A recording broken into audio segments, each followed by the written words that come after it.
அதிமுக அரசு தொடங்கிய திட்டங்களை திமுக அரசு முடக்கியுள்ளது என்றும் 210 இடங்களில் என்டிஏ கூட்டணி வெற்றி பெறும் என்றும் மதுரையில் நடைபெற்ற என்டிஏ பொதுக்கூட்டத்தில் அதிமுக பொதுச் செயலாளர் எடப்பாடி பழனிசாமி தெரிவித்தார். நம்முடைய கூட்டணி நடைபெற்ற சட்டமன்ற பொதுத் தேர்தலில் சுமார் 210 இடங்களில் வென்று அதிமுக ஆட்சி அமைக்கும். பாரத பிரதமர் அவர்கள் நாட்டினுடைய பாரத பிரதமராக பொறுப்பேற்றவுடன் இன்றைக்கு இந்திய நாடே வளர்ச்சி அடைந்திருக்கின்றது.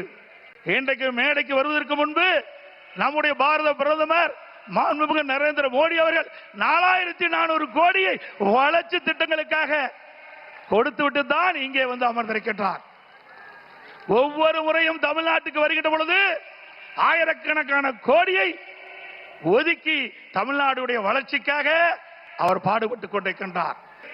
இந்த தென் மாவட்டத்திலே பல்வேறு திட்டங்களை நாங்கள் கொடுத்திருக்கின்றோம். பாரத பிரதமரிடத்திலே கோரிக்கை வைத்தோம். ஒரே நேரத்தில் ஒரே ஆண்டில் 11 அரசு மருத்துவக் கல்லூரி மருத்துவமனையை மத்திய அரசு மூலமாக பெற்றோம்.